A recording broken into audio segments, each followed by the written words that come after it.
Hello everyone and a very very good morning to all of you. सभी को visible Audible हूँ मैं? एक बार सभी लोग कमेंट करके बता देंगे कि हाँ जी मैम आप विजिबल भी और ऑडिबल भी हो। यस, चलिए great. So welcome to the session everyone. आप सभी का हार्दिक स्वागत है आज के सेशन में। जितने भी नए स्टूडेंट्स आए हैं इस चैनल पर पहली बार आए हैं, सबसे पहले इस चैनल को सब्सक्राइब जरूर कर लेंगे, इस वीडियो को लाइक जरूर कर देंगे और शेयर जरूर कर देंगे। तो स्टार्ट करने जा रहे हैं हम आज का सेशन वोकैबुलरी के साथ। सभी लोग एक्साइटेड है? Super duper excited? How is the जोश एवरीवन? आई होप द जोश इज वेरी वेरी हाई। चलिए लेट्स गेट स्टार्टेड। तो वोकैबुलरी के साथ हम आज का सेशन स्टार्ट करने जा रहे हैं। आज का पहला word, the very first word of the is slackening. Slacken करने का मतलब क्या होता है? कोई भी चीज स्लैकन कर रही है, इसका मतलब क्या? उसमें ढील आ रही है। इसका मतलब क्या? उसमें क्या छूट रही है? उसमें ढील छूटती जा रही है। पार्ट ऑफ स्पीच क्या है? V1 के साथ आईएनजी लगा हुआ है, तो V1 के साथ आईएनजी को आप एडजेक्टिव की तरह भी यूज कर लेते हो, है ना? तो कोई चीज स्लो होती जा रही है, कमजोर होती जा रही है, स्लैकन करती जा रही है, वीक होती जा रही है, ईज करती जा रही है, डिक्लाइन करती जा रही है, कमजोर होती जा रही है। एंटोनिम्स, स्ट्रांग होती जा रही है, इंक्रीज करती जा रही है, इंटेंसिफाई करती जा रही है। तो टीम की जो परफॉर्मेंस थी वो कमजोर होती जा रही थी पिछले कुछ हफ्तों से। चलो इसी बात पे मुझे सबसे पहले तो इंक्रीज करने के वर्ड्स बता दो। कितने बताओगे? 30 बता पाओगे? चलो कोशिश करो। आप किसी चीज को इंक्रीज कर रहे हो तो क्या कर रहे हो? उस चीज को ऑगमेंट कर रहे हो। इंक्रीज करना इस बात, राइट? ऑगमेंट कर रहे हो उस चीज को, एम्पलीफाई किया है आपने उस चीज को, उस चीज को एस्केलेट कर दिया है, बढ़ा दिया है, हाइक आ गया है उस चीज में, स्पाइक आ गया है उस चीज में, सोर कर गई है वो चीज, सर्ज कर गई है, मशरूम कर गई है, बलून कर गई है। मतलब वो चीज क्या हो गई है? बढ़ गई है। प्रोलिफरेट, प्रोलिफरेट का मतलब क्या होता है? बहुत तेजी से वो बढ़ती जा रही है। लिफ्ट हो गई है, ऊपर बढ़ गई है। हाँ, आपने अपलिफ्ट कर दिया, ऊपर कर दिया है, बढ़ा दिया है। एस्केलेट हमने लिख ही दिया। और क्या बोल सकते हैं? कोई चीज अगर बढ़ती, एलिवेट कर दिया है, वेरी गुड। आप उस चीज को एलिवेट कर रहे हो, वो चीज स्काई रॉकेट कर गई है, तेजी से बढ़ती जा रही है, स्वेल करती जा रही है। स्वेल करना इज ऑल्सो वर्ड, बढ़ती जा रही है। माउंट करती जा रही है, असेंड करती जा रही है, असेंड इज ऊपर जाती जा रही है, क्लाइंब करती जा रही है, ऊपर जाती जा रही है। अभी तो बहुत सारे वर्ड्स रह गए हैं। हाँ, आपने उस चीज को स्ट्रॉन्ग बना दिया। स्ट्रॉन्ग बना दिया इज ऑल्सो व्हाट? कि वो चीज बढ़ाते जा रहे हो आप, बोल्स्टर कर दिया। स्ट्रॉन्ग बनाने के कौन कौन से वर्ड्स थे? हाँ, स्ट्रेंथन कर दिया है आपने, उसको फोर्टिफाई कर दिया है, री कर दिया है, उस चीज को स्ट्रॉन्ग बना दिया। वो चीज बूम करती जा रही है, राइट? स्ट्रॉन्ग होती जा रही है। और कोई वर्ड? कोई चीज अगर बढ़ती जा रही है तो बूस्ट करती जा रही है। बूस्ट नहीं लिखा हमने, राइट? Very good. बूस्ट करती जा रही है, बढ़ती जा रही है। 25 तो हो गए, 5 मोर वर्ड्स टू गो।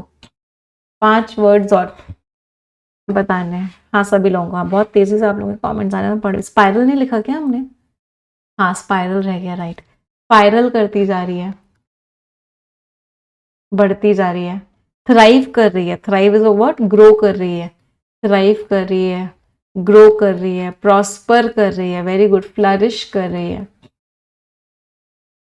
तो इन सारे शब्दों का मतलब क्या है? 30 वर्ड्स का, कि वो चीज स्ट्रांग होती जा रही है, बढ़ती जा रही है, इंक्रीज होती जा रही है, राइज करती जा रही है, या आपने उसको बढ़ा दिया है, रेज कर दिया है, आपने उसको बढ़ा दिया है, रैंप अप कर दिया है। वेरी गुड, रैंप अप कैसे रह गया? बढ़ा दिया है आपने उस चीज। जेलस का मतलब क्या था? लास्ट में OUS लग रहा है, मतलब ये वर्ड क्या है? एडजेक्टिव। जेलस का मतलब क्या है? बहुत ज्यादा जोश है, पैशन है, डिवोशन है, बहुत एक्साइटमेंट है। तो अगर आप किसी चीज को लेकर बहुत एक्साइटेड हो, मतलब जेलस हो। अच्छा, ये वाला जेलस और ये वाले जेलस में डिफरेंस समझते हो ना? एक तो ये जेलस है और एक ये जेलस है। दोनों वर्ड्स बिल्कुल अलग अलग हैं। ये जो जेलस है इसका मतलब है एंथुजियास्टिक हो आप, बहुत ज्यादा एक्साइटेड हो, एफरवेसेंट हो, आर्डेंट हो, एविड हो, फर्वेंट हो, परवेड हो। मतलब बहुत ज्यादा पैशनेट हो अपने काम को लेके, जोश से भरे हुए हो, फुल ऑफ बीन्स हो। Full of beans means full of energy हो। और ये वाला जेलस का मतलब क्या होता है? इसमें भी दो तरह के वर्ड्स होते हैं।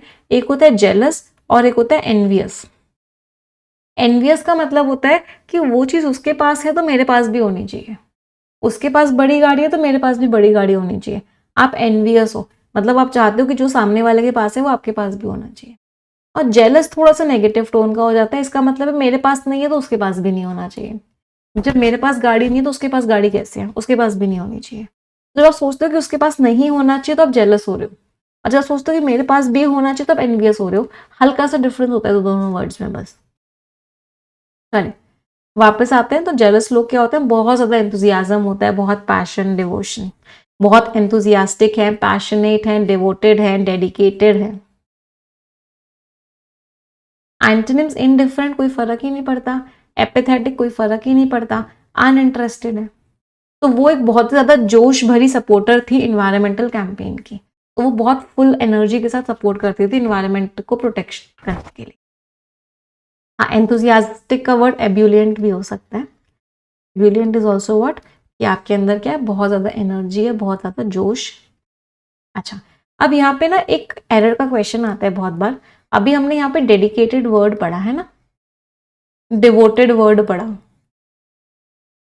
तो हमेशा याद रखना है डेडिकेटेड टू डिवोटेड टू के आगे ना V1 प्लस ING आता है। यहाँ से ना बहुत बार ग्रामर का क्वेश्चन आता है। फॉर एग्जाम्पल अगर मैंने एक सेंटेंस लिखा, I am dedicated to teach English, मैं किस चीज़ को लेकर डेडिकेटेड हूँ, इंग्लिश पढ़ाने को लेकर डेडिकेटेड हूँ, तो ये गलत है। डेडिकेटेड टू वॉट, जब कोई शब्द वॉट का आंसर देता है ना तो वहाँ पे नाउन फॉर्म आता है, और वर्ब से नाउन फॉर्म बनाने का एक ही तरीका होता है, V1 प्लस ING। तो डेडिकेटेड टू हो, डिवोटेड टू हो, look forward to, look forward to भी बहुत बार एग्जाम में आता है। लुक फॉरवर्ड टू का मतलब क्या होता है कि मैं इस चीज़ को एक्सपेक्ट कर रही हूँ, तो I look forward to meeting you soon. Meet you soon नहीं आएगा, मतलब हमेशा याद रखना इन तीनों के साथ हमेशा V1 प्लस ING आता है। अच्छा, अगला कॉन्सेप्ट, दो वर्ड्स होते हैं हमारे, अभी हमने अनइंटरेस्टेड वर्ड भी वहाँ पढ़ा था। एक वर्ड होता है अनइंटरेस्टेड और एक वर्ड होता है डिसइंटरेस्टेड। एरर का क्वेश्चन कैसे आता है, मैंने लिखा है यहाँ पे एक सेंटेंस, द जज should be uninterested in the case which he is hearing. जज को इंटरेस्ट नहीं होना चाहिए हियरिंग में, सुनवाई में। अभी सेंटेंस ना गलत है। क्यों गलत है ये सेंटेंस बेटा, ये इसलिए गलत है क्योंकि अनइंटरेस्टेड का मतलब होता है नॉट इंटरेस्टेड। अगर जज इंटरेस्टेड ही नहीं होगा तो जजमेंट कैसे देगा। डिसइंटरेस्टेड का मीनिंग होता है नॉट पार्शियल, जज को एक तरफा नहीं होना चाहिए। तो यहाँ पे अनइंटरेस्टेड वर्ड नहीं आएगा, यहाँ पे कौन सा वर्ड आएगा, डिसइंटरेस्टेड। तो डिसइंटरेस्टेड का मतलब होता है जो इंसान एक तरफा नहीं है, और अनइंटरेस्टेड का मतलब होता है इंटरेस्टेड ना होना। तो यहाँ से भी बहुत बार एरर क्वेश्चन आता है, ये दोनों वर्ड्स का डिफरेंस आपको पता होना चाहिए। आ जाते हैं वापस अगले वर्ड पे। The next word is skimpy. Skimpy का मतलब क्या है कि वो चीज़ कैसी है, वो चीज़ बहुत ही थोड़ी सी है, एकदम ना के बराबर है, मतलब वो चीज़ कैसी है, स्किम्पी है। Part of speech adjective, too small, too little और इनसफिशिएंट इन अमाउंट, इतू सी है, ना के बराबर है ना, कोई चीज़ बहुत ही ना के बराबर है। इसके लिए एक बड़ा प्यारा फ्रेज यूज करते हैं, बेयरली इनफ। बेयरली इनफ का मतलब क्या होता है, बिल्कुल ना के बराबर है, बहुत ही कम है। अच्छा, कोई चीज़ बिल्कुल खत्म हो गई है, उसके लिए एक फ्रेजल वर्ब यूज करते हैं, run out of. If you have run out of something, मतलब वो चीज़ क्या हो चुकी है, खत्म हो चुकी है, फिनिश हो चुकी है, वो आपके पास है ही नहीं। बहुत बार एग्जाम में आता है रन आउट। स्कैंट का मतलब है ना के बराबर है, मीगर है, ना के बराबर है, पाल्ट्री है, बहुत ही ना के बराबर है। और कोई चीज़ एकदम ना के बराबर होती है और क्या बोलते हैं उसको, एक बड़ा, मतलब कुछ नाउन फॉर्म्स होते हैं, ये तो चलो एडजेक्टिव फॉर्म है, कुछ नाउन फॉर्म्स करते हैं पहले ना के बराबर। किसी चीज़ की कमी है तो वो क्या है, पॉसिटी है उस चीज़ की, क्या है, उस चीज़ की डर्थ है। इन दोनों का मतलब क्या होता है, उस चीज़ की कमी है या उस चीज़ की क्या है, स्कैरसिटी है। अब अगला बात, कोई चीज़ बहुत छोटी सी है, मतलब ना के बराबर तो नहीं कह रही मैं कह रही हूँ उसका साइज बहुत छोटा सा है। तो कोई चीज़ बहुत छोटी सी होती है उसको क्या बोलते हैं, टाइनी। क्या बोलते हैं, माइन्यूट। क्या बोलते हैं, lilliputian. Lilliputian is a very important word, बहुत बड़े एग्जाम में आता है। माइक्रोस्कोपिक मतलब बहुत ही छोटी सी, माइन्यूस्क्यूल, राइट। माइन्यूस्क्यूल मतलब बहुत ही छोटी सी, डिम्यूनेटिव बहुत ही छोटी सी है, पेटाइट इतू सी है, मतलब बिल्कुल ही ना के बराबर, आपको देखने को भी नहीं मिल रही, इतनी छोटी सी है। कॉम्पैक्ट है, बहुत छोटी सी है। प्यूनी है, टीनी है, बहुत छोटी सी है। वी है, राइट, बहुत छोटी सी, एटॉमिक साइज की है। इन सारे के सारे शब्दों का मतलब क्या है कि वो चीज बहुत ही ज्यादा छोटी सी। सारे के सारे वर्ड्स का पार्ट ऑफ स्पीच क्या, all of them are adjective. अच्छा, छोटी है बट बहुत सुंदर भी है। छोटी और सुंदर एक बड़ा प्यारा वर्ड होता है, बहुत बड़ा एग्जाम में आता है, डेंटी। डेंटी का मतलब होता है स्मॉल है, डेलिकेट है और बहुत ब्यूटीफुल भी है। तो तीनों चीजें एक साथ होती हैं इसमें, छोटी सी, नाजुक सी, सुंदर सी। आप उस चीज को क्या बोलते हो, आप उस चीज को डेंटी बोलते हो। क्लियर सभी को? एंटोनिम्स बहुत ज्यादा है, कोपियस अमाउंट में बहुत ज्यादा है, प्लेंटीफुल अमाउंट में, अबंडेंट है, बहुत ज्यादा है। बहुत ज्यादा कोई चीज होती है क्या बोलते हैं, प्लिथोरा है, बहुत ज्यादा है। तो जो रिसर्च पेपर था उसकी बुराई की गई क्योंकि वो ना के बराबर सबूत पर डिपेंडेंट था और वो अपने कंक्लूजन्स को विश्वसनीय डेटा के साथ सपोर्ट नहीं कर पाया। इसलिए क्या किया गया, उस रिसर्च पेपर की बहुत ही ज्यादा क्या की गई, बहुत ही ज्यादा बुराई की गई क्योंकि वो सपोर्ट ही नहीं कर पाया। एकदम ना के बराबर ही क्या था, ना के बराबर एविडेंस था, मतलब ना के बराबर सबूत। अब एक बच्चे ने बहुत प्यारा वर्ड बोला कमेंट सेक्शन में, कोई चीज थोड़ी सी नहीं है, मतलब थोड़ी सी है, मतलब एकदम ही ना के बराबर है। अब मैं नाउन फॉर्म्स की अगर मैं कुछ बात करती हूँ तो क्या बोलते हैं, smidgen. Smidgen is a very important word, बहुत बड़ा एग्जाम में आता है। स्मिजन मीन्स बहुत ही थोड़ी सी है, ग्रेन ऑफ समथिंग, बहुत थोड़ा सा है। स्पेक बहुत थोड़ा सा है, बिट बहुत थोड़ा सा है, मतलब ना के बराबर ही है, इतू सा है। Dash of something, pinch of something, dab of something, trace of something. तो ये जितने भी हम वर्ड्स यहाँ पे लिख रहे हैं, सारे के सारे वर्ड्स का पार्ट ऑफ स्पीच क्या है, ये सारे के सारे वर्ड्स का पार्ट ऑफ स्पीच नाउन है। इसका मतलब है वो चीज कितनी है, बहुत थोड़ी सी। मैम मॉर्सल रह गया, right, morsel means very less in amount. Iota रह गया मैम, बिल्कुल बहुत बढ़िया, आयोटा ऑफ समथिंग मतलब very less in amount. Modicum, modicum का मतलब भी क्या होता है कि उसका अमाउंट कैसा है, उसका अमाउंट बहुत ही ज्यादा कम है, बहुत ही ज्यादा छोटा सा वो। अच्छा, ये तो हो गया बहुत कम है वो चीज।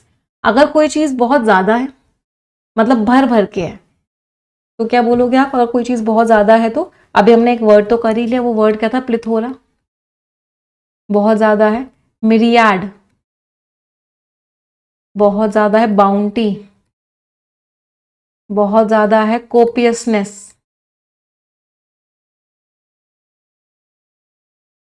बहुत ज्यादा है। प्लेंटी बहुत ज्यादा है। ये चार वर्ड्स ना नाउन्स थे। अब अगर मैं एडजेक्टिव फॉर्म्स की बात करूं तो प्लेंटी एडजेक्टिव की तरह यूज कर लेते हैं। फिर आप एडजेक्टिव की तरह यूज करते हो वॉपिंग अमाउंट ऑफ समथिंग, तो किसी चीज का अगर वॉपिंग अमाउंट है, बहुत ज्यादा, profuse amount of something, overwhelming amount of something, बहुत ज्यादा है। टीमिंग है, भरी पड़ी है। ब्रिमिंग है, भरी पड़ी है। इन सारे वर्ड्स का मतलब क्या हो गया कि वो चीज कैसी है, वो चीज बहुत ही ज्यादा है, हद से ज्यादा है। ये सारे नाउन्स थे, ये सारे के सारे वर्ड्स आपके क्या थे, एडजेक्टिव्स थे। वापस आ जाते हैं अगले वर्ड पे। The next word is sleek. Sleek का मतलब क्या होता है, स्लीक का मतलब होता है बहुत ही स्मूथ, पतली सी ऐसी चीज जो होती है, आप उसको क्या बोलते हो, स्लीक। मुझे ना कुछ स्लीक सा दिखाओ, मुझे कुछ ऐसा बहुत बड़ा सा मत दिखाओ। तो स्लीक का मतलब क्या होता है, उसमें चमक बहुत ज्यादा है, बहुत सुंदर लग रही है, एकदम स्मूथ, ऐसे बहुत बल्की सी नहीं है, मतलब बड़ी प्यारी सी है। Sleek is a very good word, positive tone का वर्ड है। पार्ट ऑफ स्पीच क्या हो गया, एडजेक्टिव। स्मूथ है, ग्लॉसी है, बहुत सुंदर दिख रही है। कोई चीज बहुत सुंदर, कोई इंसान बहुत सुंदर दिख रहा होता है तो उसके लिए क्या बोलते हैं, बहुत अच्छे से ड्रेस्ड होता है तो dressed to the nines. Dressed to the nines का मतलब क्या है, बहुत ही एलिगेंटली ड्रेस्ड है, बहुत बढ़िया तरीके से उसने अपने आप को ड्रेसअप किया हुआ है। तो स्मूथ है, चमक है, पॉलिश्ड है, मतलब बहुत बढ़िया है, स्टाइलिश है बेसिकली। सिंपल शब्दों में बोले तो स्टाइलिश है। एलिगेंट है। एंटोनिम्स बहुत ही रफ है, बहुत ही शैबी, गंदी सी है, बहुत ही अनटाइडी है। गंदी है तो ग्रिमी है, बहुत ही ज़्यादा फिल्थी है, बहुत ही ज़्यादा गंदी है। स्क्रफी है, बहुत ही ज़्यादा गंदी है। शैगी है, बहुत ही ज़्यादा गंदी है। तो इन सारे शब्दों का मतलब क्या, बहुत गंदी है। तो एथलीट ने एक बड़ी स्टाइलिश सी ब्लैक स्पोर्ट्स कार ड्राइव कर, बहुत ही बढ़िया। अच्छा, कोई चीज़ अगर बहुत ही बढ़िया होती है, बहुत ही बढ़िया ऑर्डर में होती है, उसको क्या बोलते हैं, एप्पल पाई ऑर्डर। वो चीज़ कैसे, एप्पल पाई ऑर्डर में है, मतलब एकदम नीट एंड क्लीन है। स्पिक एंड स्पैन भी बोलते हैं। स्पिक एंड स्पैन तो इतनी बार एग्जाम में आया ना, क्या बताऊं। एक बार डबल स्टार मार करके लिखिएगा। स्पिक एंड स्पैन का मतलब भी क्या है, एकदम परफेक्ट है, मतलब मजा आ गया देख कितना बढ़िया है। चलिए अगले वर्ड पे आ जाते हैं। The next word is velleity. लास्ट में ITY लग रहा है। पार्ट ऑफ स्पीच क्या हो गया, नाउन। वेलिटी का मतलब क्या है कि आपके में के अंदर उस चीज को लेकर झुकाव तो है, हालांकि इतना ज्यादा झुकाव नहीं है कि आप कोई एक्शन लो, लेकिन आप उस चीज की तरफ अट्रैक्ट तो हो रहे हो। तो अगर आप किसी चीज की तरफ अट्रैक्ट हो रहे हो, उसको क्या बोलते हैं, वेलिटी है आपके अंदर। हल्की सी डिजायर है, इतनी स्ट्रांग नहीं है कि आप एक्शन लो, बट डिजायर है। इंक्लिनेशन है, पेंचेंट है, प्रीडिलेक्शन है, प्रोक्लिविटी है, मतलब आपका उस चीज के प्रति क्या है, झुकाव है। एंटोनिम्स नहीं, डिटरमाइंड हो, मुझे तो करना ही है, डिटर्मिनेशन है। कन्विक्शन इज बिलीफ है आपको कि मैं कर ही लूंगा। तो वैलिटी में आपका झुकाव तो होता है, लेकिन उतना स्ट्रांग नहीं होता, आप कोई एक्शन नहीं लेते। फॉर एग्जाम्पल वो चाहती थी क्लासिकल म्यूजिक सीखना, लेकिन वो खत्म हो गया जब उसे पता चला कि उसमें कितना डिसिप्लिन चाहिए। तो इतना ज्यादा स्ट्रांग नहीं है आपका झुकाव। झुकाव तो है बट स्ट्रांग नहीं है। Next word is potent. Potent का मतलब आपके अंदर बहुत ताकत है, आपकी पावर, आपका क्या, पोटेंट है। Part of speech, noun. इसका एडजेक्टिव फॉर्म बहुत बार हमने एग्जाम में पढ़ा, पोटेंशियल। पोटेंशियल मीन्स आपके अंदर वो कैपेसिटी है,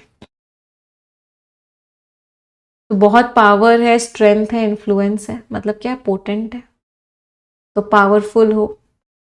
एक सेकेंड, पोटेंट एडजेक्टिव फॉर्म है, उसका नाउन फॉर्म पोटेंशियल है। Potent is adjective. पोटेंशियल उसके अंदर कितना है, हिज पोटेंशियल। पोटेंशियल इसका noun form.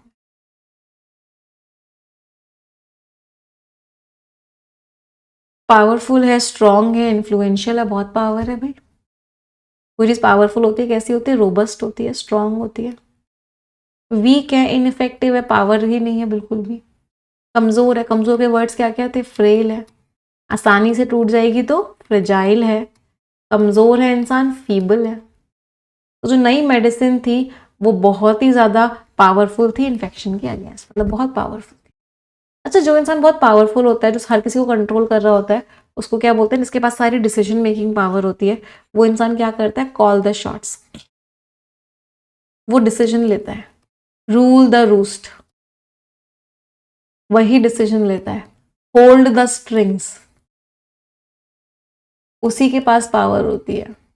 Hold the upper hand, उसी के पास क्या होता है, अपर हैंड होता है। वही ड्राइवर सीट में होता है, इन द ड्राइवर सीट, मतलब यही पर्सन होता है जिसको बी इन चार्ज। यही इंसान होता है जो चार्ज में होता है, at the helm. At the helm का मतलब क्या होता है, लीडरशिप पोजीशन पे। तो यही इंसान होता है जो सारे के सारे डिसीजंस लेता है। यही इंसान होता है जो हर चीज को डिसाइड करता है कि मुझे क्या से क्या करना है। सारे के सारे इडियम्स एक ही मीनिंग के हैं। The person has the control, इसी के पास क्या होता है, हैज द कंट्रोल। यही इंसान होता है जो कंट्रोल कर रहा होता है सारी चीजों। वापस आते हैं अगले वर्ड पे। The next word is inchoate. Inchoate means अभी अभी डेवलप होना स्टार्ट हुआ है, अभी पूरी तरीके से डेवलप नहीं हुआ है। इनकोइट पार्ट ऑफ स्पीच एडजेक्टिव, अभी अभी शुरू हुआ है ना, पूरी तरीके से डेवलप नहीं हुआ है। रूडिमेंट्री है, एकदम बेसिक है, एम्ब्रियोनिक है, नेसेंट है, एकदम नया नया है। फ्लेजलिंग है। फ्लेजलिंग का मतलब क्या हो गया, डेवलपिंग है। बर्डिंग है, मतलब अभी डेवलप हो रहा है। एंटोनिम्स एकदम मैच्योर है, रिफाइंड है, पूरी तरीके से डेवलप्ड है। तो जो स्टार्टअप का भी जो नया नया मॉडल था वो डेवलप हुआ धीरे धीरे, और दुनिया भर में जानने लग गए सब लोग 5 साल के अंदर। तो स्टार्टिंग में वो डेवलप हो रहा था, बाद में वो बहुत अच्छे से डेवलप हो गया, तो मीन्स डेवलप हो रहा है। अच्छा, कोई चीज़ डेवलप हो रही थी, आपने उसे तभी तबाह कर दिया, उसके लिए क्या इडियम यूज़ करते हैं? निप in the bud. Nib in the बड का मतलब क्या होता है? आपने किसी चीज़ को डिस्ट्रॉय कर दिया जब वो डेवलप हो रही थी, destroy in its developing stage. तो वो चीज़ डेवलप हो रही थी और आपने उस चीज़ को तभी तबाह कर दिया, तो what do we call it? We call it nip in the bud. अगले पर आते हैं। अगला वर्ड है suave. Suave is a very positive word, बहुत पॉजिटिव वर्ड है। ऐसा इंसान जो आपको अपनी तरफ खींच ले, मतलब इतना अट्रैक्टिव हो कि हर किसी का ध्यान उसकी तरफ चला जाए, ऐसे इंसान को बोलते हैं सुआव। पार्ट ऑफ स्पीच क्या हो गया? एडजेक्टिव। बहुत ही पोलाइट, कॉन्फिडेंट, चार्मिंग, हर किसी की ध्यान अपनी तरफ ले ले। बहुत ही चार्मिंग, सोफिस्टिकेटेड, कर्टियस का मतलब क्या? बहुत ही पोलाइट। ऐसे इंसान को क्या बोलते हैं? बड़ा एक प्यारा वर्ड होता है, दैट द वर्ड इज डेबोनायर। इस वर्ड को स्टार मार्क करके लिखिएगा, बहुत इंपॉर्टेंट वर्ड है। तो डेबोनायर किस इंसान को बोलते हैं? ऐसा इंसान जो सबका ध्यान अपनी तरफ ले ले, ऐसा इंसान जो बहुत ही स्टाइलिश हो, चार्मिंग हो, अट्रैक्टिव हो। अर्बेन भी बोल सकते हैं, है ना, बहुत ज्यादा स्टाइलिश टाइप। एंटोनिम्स बहुत ही रूड है, बहुत ही अजीब सा है। अनकाउथ मीन्स बहुत ही गवार सा है। बोरिश भी बोलते हैं, बड़ा ही खराब सा है। तो जितना अट्रैक्टिव सा बिजनेसमैन था, उसने हर किसी को इम्प्रेस किया अपनी बहुत ही कॉन्फिडेंट पर्सनालिटी। तो हर कोई क्या हो गया? हर कोई इम्प्रेस हो गया। इसको क्या बोलते हैं? विन ओवर करना। विन ओवर कर दिया मतलब आपने हर किसी को क्या किया? इम्प्रेस कर दिया। Next word is anfractuous. सबसे पहले तो लास्ट में देखो ओ यू एस लग रहा है। जिन शब्दों के लास्ट में ओ यू एस लगता है वो सारे के सारे शब्द आपके क्या होते हैं? वो सारे के सारे शब्द आपके एडजेक्टिव्स होते हैं। तो कोई चीज जो क्या है? Full of twists and turns है, गोल गोल गोल गोल घुमावदार है। लेबिरिंथीन मीन्स भूल भुलैया जैसी है। टॉर्टुअस है, मियांडरिंग है, सर्किटस है, मतलब गोल गोल गोल घुमावदार है। सिनुअस है, गोल गोल गोल गोल घुमावदार है। सर्पेंटाइन है, ये वर्ड तो हमने इतनी बार किया है, गोल गोल घुमावदार है। ट्विस्टिंग है, बस घूमे ही घूमे जा रही है। जिगजैग कहते हैं, राइट, जिगजैग है, बस घूमे ही घूमे जा रही है। एंटोनिम्स लीनियर है, एकदम स्ट्रेट है, एकदम स्ट्रेट है, एकदम डायरेक्ट है, एकदम स्ट्रेट है। तो इन्वेस्टर्स ने नेविगेट किया, इतने घुमावदार फाइनेंशियल रिकॉर्ड्स थे किस चीज़ को पता लगाने के लिए कि इतना बड़ा फ्रॉड हुआ है। तो इतना बड़ा फ्रॉड हुआ है, उनको पता लगाने में इतना ज़्यादा उन्होंने गोल गोल घुमावदार फाइनेंशियल रिकॉर्ड्स को देखा। तो यहाँ पे फैक्टर्स का मीनिंग क्या हो गया? कॉम्प्लेक्स। तो इसका मतलब रिकॉर्ड्स कैसे थे? बहुत ही ज़्यादा कॉम्प्लेक्स थे। अगले वर्ड पे आते हैं। अच्छा, कॉम्प्लेक्स के मुझे कुछ सिनोनिम्स बताओगे? कितने बताओगे? ज़्यादा मत बताओ, मुझे 30 बता दो चलो। कोई चीज़ अगर बहुत ही कॉम्प्लेक्स है तो कैसी है? आर्केन है, एसोटेरिक है, बाइजेंटाइन है, लेबिरिंथीन है, नॉटी है, इंट्रिकेट है, कॉन्वोल्यूटेड है, ऑब्सक्योर है, ऑफस्केटेड है, एब्स्ट्रूज है,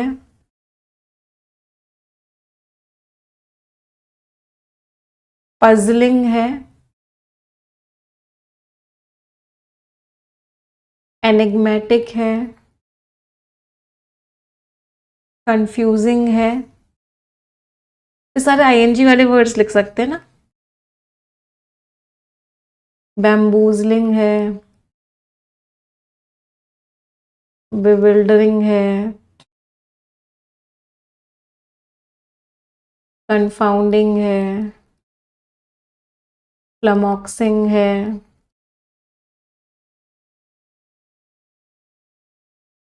फ्लैबरगास्टिंग है, स्टैगरिंग है, मडलिंग है, बीफडलिंग है,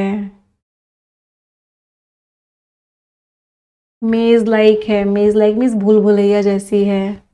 कितने हो गए? 1 2 3 4 5 6 7 8 9 10 1 2 3 4 5 6 7 8 9 10 1 2 3 7 more words to go। 7 words और, मतलब क्लियर नहीं है ना, अनक्लियर है। अनक्लियर है तो मडी है, मर्की है, हेजी है, क्लाउडी है, ब्लरी है, फ्रॉस्टी है, फॉगी है, फजी है, वेग है, एम्बिगुअस एम्बिगुअस है, इक्विवोकल है, मतलब क्लियर नहीं है, नॉट क्लियर। हो गए सारे के सारे वर्ड्स। सबका मीनिंग क्या है? कॉम्प्लेक्स है, कॉम्प्लिकेटेड है, क्लियर नहीं है। नेब्यूलस है, राइट, क्लियर नहीं है। सारे वर्ड्स का part of speech, all of them are adjective. अगले वर्ड पे आते हैं। The next word is coveted. Coveted means हर कोई चाहता है वो जिस चीज को, तो कोई चीज जो हर किसी की चाहत में है उस चीज को बोलते हैं coveted. Part of speech adjective, आप किसी चीज को बहुत ज्यादा डिजायर कर रहे हो, डिजायर्ड है, सॉट आफ्टर है, प्राइज्ड है, मतलब हर कोई उस चीज को क्या कर रहा है? चाहता है। एक मूवी में डायलॉग था ना, कौन सी मूवी थी? ओम शांति ओम। दीपिका पादुकोण जैसी एक्ट्रेस के पीछे हर कोई था, कुछ था ऐसा। Means everybody, everyone wants it. Antonyms unwanted है, इग्नोर्ड है, रिजेक्टेड है, कोई नहीं चाहता। तो फाइनली वो जीत गई उस स्कॉलरशिप को जो हर कोई चाहता था इतने सालों की मेहनत के बाद। Everybody wanted it, she won it. हर कोई चाहता था उसे, वो उस चीज को जीत गई। Coveted. Last word is crass. Crass कैसा इंसान होता है? जो बहुत ही गधा होता है। गधे इंसान को क्या बोलते हैं? क्रैस। ये बहुत ही गधी वाली बातें, बहुत ही बेवकूफ़ी वाली बातें। Part of speech adjective. Extremely stupid, insensitive और लैकिंग रिफाइन, मतलब बहुत ही इनसेंसिटिव बात कर दी, मतलब बहुत ही खराब बात कर दी। फिलिस्टीन, वल्गर, बुरिश, मतलब बहुत ज़्यादा कैसी बात कर दी? बहुत ही ज़्यादा बेवकूफ़ी वाली बात कर दी आपने। आपने अपनी बात पे सोचा ही नहीं कि आप क्या बोल रहे हो। फिलिस्टीन ना थोड़ा सा डिफरेंट वर्ड हो जाता है। फिलिस्टीन का मतलब होता है हाँ ऐसा इंसान जो क्या है, बहुत ज़्यादा बेवकूफ़ सा है। तो बट ये ना हम क्रैश का डायरेक्ट सिनोनिम नहीं कह सकते, इस वर्ड को थोड़ा सा अलग कर देना। फिलिस्टीन कैसा इंसान होता है? कैसा इंसान जो बहुत ही रूड सा है, मतलब बहुत ज़्यादा रिफाइंड नहीं है, नॉट रिफाइंड पर्सन को क्या बोलते हैं? फिलिस्टीन। वल्गर भी थोड़ा सा डिफरेंट हो गया। वल्गर का मतलब कि आपने ऐसी बात कर दी जो बहुत ज़्यादा इनडिसेंट है, डिसेंट बात नहीं है, मतलब बहुत खराब सी बात कर दी आपने। आप बोरिश का मतलब हो गया ऐसा इंसान जो बहुत ज़्यादा बेवकूफ़ी वाली बातें कर रहे हैं। आप बहुत कल्टिवेटेड हो, सोफिस्टिकेटेड हो, अर्बेन हो, बहुत सोच समझ के बोल रहे हो। तो सेलिब्रिटी की बुराई हुई क्योंकि उसने बहुत ही बेवकूफ़ी वाली बात कही जब एक कैंपेन चल रहा था उसके दौरान। तो सेलिब्रिटी की क्या हुई? बहुत ज़्यादा बुराई हुई। समझ आई वोकैबुलरी सभी को? यस और नो माय चैंपियंस। चले आ जाते हैं आज की स्टोरी पे, बट उससे पहले मैं रिक्वेस्ट करूंगी, 5600 students are watching the session, but सभी ने अभी तक सेशन को लाइक नहीं किया है। एक बार तुरंत के तुरंत लाइक कर देंगे। Everyone will like the session. The final summit. Summit का मतलब क्या है? यहाँ पे अभी स्टोरी पढ़ के समझ में आएगा। समिट का मतलब हाईएस्ट पॉइंट भी होता है। चलो देखते हैं ऑथर क्या कह रहे हैं। स्टेप आफ्टर एगोनाइजिंग स्टेप, मतलब दर्द के बाद दर्द उसकी जिंदगी में आ रहा था, उसके बाद भी क्लारा ने अपनी दर्द की बॉडी, मतलब उसकी बॉडी में बहुत दर्द हो रहा था लेकिन वो चढ़ती रही। माउंट केलन पे वो चढ़ रही थी। इंक्लाइन मीन्स ऐसे, इस ऊपर की तरफ वो चढ़ रही थी। उसके अंदर एक बहुत ही जोश था, जेलस थी, मतलब वो बहुत ज्यादा एंथुजियास्टिक थी कि मुझे उस पहाड़ की ऊंचाई पे पहुंचना ही पहुंचना है जो उसके सपनों में उसको डराती थी पिछले 10 सालों से। जितने भी अभी हमने वर्ड्स करे हैं वोकैबुलरी में, वो सारे के सारे वर्ड्स रिवाइज हो जाएंगे स्टोरी में। आपको बस क्या करना है, आपको जब जब वो वर्ड आएगा जो अभी हमने पढ़ा है उस वर्ड को तेज तेज उसका मीनिंग बोलना है। तो सभी लोग तेज तेज बोलेंगे। जब आप किसी चीज को तेज तेज बोलते हो आपको याद हो जाती है वो चीज। उसका जो गियर था, गियर मीन्स उसके पास जितना भी सामान था वो बहुत कम था। स्किम्पी था, स्किम्पी मीन्स बहुत कम था। हाउलिंग आर्कटिक गेल्स मतलब किसके अगेंस्ट वो कम था? इतनी तेज तेज हवाएं चल रही थी जो क्या डर दे रही थी कि उसको एकदम खत्म ही कर देंगी। फिर भी उसका जो फोकस था वो क्या था? वो चमकती हुई, स्लीक का मतलब क्या था? चमकती हुई। ग्लिसनिंग मींस चमकती हुई उस चोटी पर था। उसे पहाड़ की चोटी पर पहुंचना था जो क्लाउड से भी ऊपर जा रही थी। सालों साल पहले ये जो उसका मॉन्यूमेंटल मींस बहुत ही बड़ा एम्बिशन जो था कि मुझे ये चीज पानी ही पानी है, ये कुछ नहीं था, बस एक हल्का सा वैलिटी, वैलिटी मीन्स उसका झुकाव था, इंक्लिनेशन था, एक विश थी जो हर कोई डिसमिस कर देता था, कहता था तुम कभी इस चीज को पूरा नहीं कर पाओगी, जिसने उसका स्ट्रगल देखा था। लेकिन उसके अंदर अब क्या एक बहुत ही पोटेंट, पोटेंट का मीनिंग क्या पड़ा था? पावरफुल। एक बहुत ही पावरफुल आग थी जो आगे बढ़ा रही थी उसको। इतने फेलियर्स हो रहे थे फिर भी वो आगे बढ़ रही थी, स्लीपलेस नाइट्स थी फिर भी वो आगे बढ़ रही थी। जब वो शुरुआती स्टेज पे थी, जब वो चढ़ाई कर रही थी, उसकी स्ट्रैटेजी बहुत नई नई थी। इनकोएट का मतलब क्या? डेवलप ही हो रही थी, डेवलपिंग थी, अनरिफाइंड थी। उसके पास वो एक्यूरेसी नहीं थी जो एक्सपीरियंस लोगों के पास होती है। फिर भी उसने मना किया कि वो अपने एक्सपीरियंस की कमी को अलाउ नहीं करेगी कि वो उसकी किस्मत को डिसाइड करे। बाकी लोग तो किस चीज के ऊपर डिपेंडेंट थे?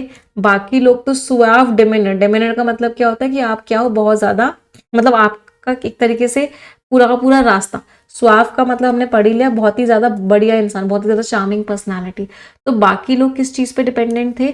कि उनकी पर्सनालिटी बहुत अच्छी थी, उनका कैरेक्टर बहुत अच्छा था और उनको स्पॉन्सरशिप्स मिल रही थी, उनको तारीफ मिल रही थी, तो वो इन सब चीज़ों के ऊपर डिपेंडेंट थे। क्लारा पूरी तरीके से किसके ऊपर डिपेंडेंट थी? ग्रिट। ग्रिट मीन्स अपने डिटर्मिनेशन के ऊपर। उसको कोई फर्क नहीं पड़ रहा था उस चमकते हुए ग्रे स्काई से जिसने माउंटेन को ड्रेप किया हुआ था, माउंटेन को कवर किया हुआ था एक ग्लूम में, एक दुख, एक तरीके से अंधेरे में।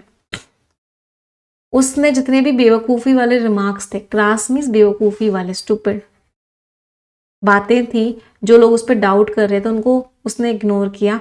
जो लोग बार बार कह रहे थे कि वो फेल होगी, उसकी जो आंखें थी वो फर्मली सेट थी, जो कवेटेड, कवेटेड में हर कोई डिजायर करता है जिसको, उस टाइटल पे कि वो अपनी पहली बने विलेज से टॉप पे पहुंचने वाली। एक फाइनल उसने जोर लगाया, इंक्रीज हुई उसकी एनर्जी, उसने अपने आप को क्रेस्ट मीन्स उस टॉप पे, उस समिट पे, उस टॉप पे वो पहुंच गई, दुनिया के ऊपर खड़ी थी वो।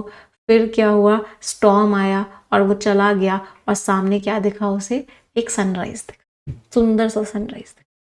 तो जितने भी सारे के सारे वर्ड्स थे हमने रिवाइज किए, ये सारे के सारे वर्ड्स थे आपके। ट्रू सक्सेस किन की होती है? सक्सेस उनकी होती है जो अपनी हल्की सी डिजायर्स जो होती हैं उनके अंदर जो क्लियर नहीं होती हैं, उन डिजायर्स को एक पैशन में कन्वर्ट कर देते हैं। मुश्किलें होती हैं, डाउट्स होते हैं हर किसी के, लेकिन वो उन सबसे परे उठ जाते हैं और अपने सक्सेस की, अपने करियर की ऊंचाई पर पहुंचते हैं। उन लोगों को सक्सेस मिलती है। तो ये सारे के सारे वर्ड्स जो हमने किए थे अभी, ये सारे के सारे वर्ड्स का आपको मीनिंग दे रखा है। इसको आप रिवाइज टेलीग्राम चैनल से कर सकते हैं। इंग्लिश विद निमिषा बस टेलीग्राम चैनल पे आपको ये पीडीएफ शेयर। आ जाते हैं वन वर्ड सब्स्टिट्यूट्स पे। एपियरी, जहाँ पे मधुमक्खियों को रखा जाता है, बहुत इंपॉर्टेंट वर्ड है, बहुत बार एग्जाम में आया है। आर्चिपेलागो, ग्रुप ऑफ आइलैंड्स को क्या बोलते हैं? आर्चिपेलागो। एरिस्टोक्रेसी, एरिस्टोक्रेसी, क्रेसी का मतलब होता है रूल, जहाँ पे सरकार किसकी हो? Highest social class, high class लोगों की सरकार हो, उसको बोलते हैं एरिस्टोक्रेसी। बरो, जब कोई एनिमल किसी चीज को ग्राउंड के अंदर पूरा पूरा टनल बनाता है, सुरंग सी बनाता है, उसको बोलते हैं बरो। तो रैबिट्स क्या करते हैं? रैबिट बरो बनाते हैं और उसमें चले जाते हैं। Phrasal verbs, entrust to. अब देखो यहां से ना फ्रेजल वर्ब्स कह सकते हैं, फिक्स्ड प्रेपोजिशन भी कह सकते हैं। तो एंट्रस्ट के साथ आप टू कब लगाते हो? तो एंट्रस्ट के साथ टू भी लगता है, इसको बहुत स्टार मार्क करके लिखिएगा। एंट्रस्ट के साथ विद भी लगता है, दोनों लगते हैं। टू और विद का मतलब सेम होता है कि आप किसी को कोई जिम्मेदारी दे रहे हो। तो मैनेजर ने उस प्रोजेक्ट की जिम्मेदारी अपने सबसे एक्सपीरियंस्ड एम्प्लॉय को दी, उसको कंपनी के कॉन्फिडेंशियल डॉक्यूमेंट्स देने की जिम्मेदारी दी गई। तो एंट्रस्ट टू का मतलब होता है आप किसी को कोई जिम्मेदारी दे रहे हो, और एंट्रस्ट विद का मतलब होता है आपको वो जिम्मेदारी मिली है। इवन अप का मतलब क्या होता है, बैलेंस कर दिया आपने चीजों को ना, बैलेंस करना इज व्हाट, इवन अप करना। एक्सपोज टू, इसका मतलब क्या है, आप किसी चीज के कॉन्टैक्ट में आ रहे हो, आपका किसी चीज से सामना हो रहा है, means you are expose to that thing. आप इसको क्या बोल सकते हो, एक तरीके से फिक्स प्रिपोजिशंस भी है जो बहुत बार आपके एग्जामिनेशंस में आती है। Idioms and phrases, hit the pillow, आप सोने चले गए, और क्या बोलते हैं, हिट द सैक भी बोलते हैं, आप सोने चले गए। हिट द हे भी बोलते हैं। तीनों का मतलब क्या होता है, सोने जाना। स्लीप विद द फिशेस मतलब उस इंसान की डेथ हो चुकी है, वो इंसान क्या कर चुका है, पास अवे कर चुका है। उस इंसान ने क्या किया, किक द बकेट, मतलब उस इंसान की डेथ हो चुकी है। डेड टू द वर्ल्ड मतलब बहुत गहरी नींद में, हद से ज्यादा गहरी नींद में कोई इंसान होता है उसको बोलते हैं he is dead to the world, मरा नहीं है वो इंसान, गहरी नींद में है। स्लीप इट ऑफ का मतलब है यार मुझे ना भी अच्छा फील नहीं हो रहा, मेरी ना तबीयत सी खराब है, मैं सो जाऊंगी ना तो फिर मैं सो के उठूंगी ना तो अच्छा फील करूंगी। तो स्लीप इट ऑफ मीन्स आपको कोई प्रॉब्लम हो रही है बट आपको लगता है कि आप सो जाओगे तो अच्छा फील करोगे। स्लीप इन, इसका मतलब क्या है, जितना आप जितने बजे आप सोते हो, फॉर एग्जाम्पल आप 10 बजे सोते हो, अब आप 12 बजे सो रहे हो, तो स्लीप इन, तो स्लीप लेटर देन यूजुअल। ये स्टोरी आप टेलीग्राम चैनल से पढ़ेंगे। आ जाते हैं आज के आर्टिकल, बट उससे पहले मैं रिक्वेस्ट करूंगी सभी बच्चों को कि जितने लोगों ने सेशन को अभी तक लाइक नहीं किया है, एक बार तुरंत की तुरंत लाइक कर देंगे एवरीवन। 6000 से ज़्यादा बच्चे देख रहे हैं सेशन, तो 6000 लाइक्स तुरंत हो जाने चाहिए। समझ में आई वोकैबुलरी, सभी को मज़ा आया? यस। अच्छा सभी को पता है ना कि नया परफेक्शन बैच आपका 29 ऑफ जुलाई से स्टार्ट हो रहा है। तो new perfection batch is starting from 29 of July. तब के लिए आपको 2 क्लासेस देखी हुई हैं, दी हुई हैं, जो आपको आज और कल देखनी है। परफेक्शन 8.0 में एक तो आपको इंट्रोडक्टरी क्लास देखनी है आज, और कल आपको एक सेंटेंस रीअरेंजमेंट की एक इंट्रोडक्टरी क्लास दे रखी है, वो देखनी है। तो ये 2 क्लासेस आप आज और कल देखेंगे, और वेडनेसडे से आप रेगुलरली क्लासेस में आएंगे। पूरा का पूरा स्टडी प्लान वगैरह आपको सारा शेयर हो जाएगा आज के आज। तो जितने लोगों ने अभी तक परफेक्शन बैच को ज्वाइन नहीं किया है वो आज के आज ज्वाइन कर लेंगे। NB60 आपका कोड लगेगा, आपको मैक्सिमम डिस्काउंट भी मिल जाएगा।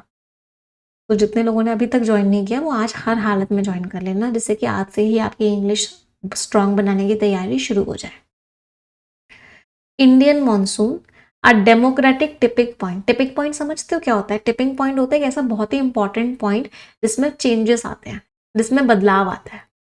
तो टिपिंग पॉइंट पे क्या होता है, बहुत बड़े बड़े बदलाव आते हैं। तो हम एक इंडियन मॉनसून की बात करने वाले हैं। तो पहले आप पढ़ेंगे फिर हम समझाएंगे। Read it everyone.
चलिए पढ़ लिया सभी ने, चलिए देखते हैं होता क्या कह रहे हैं।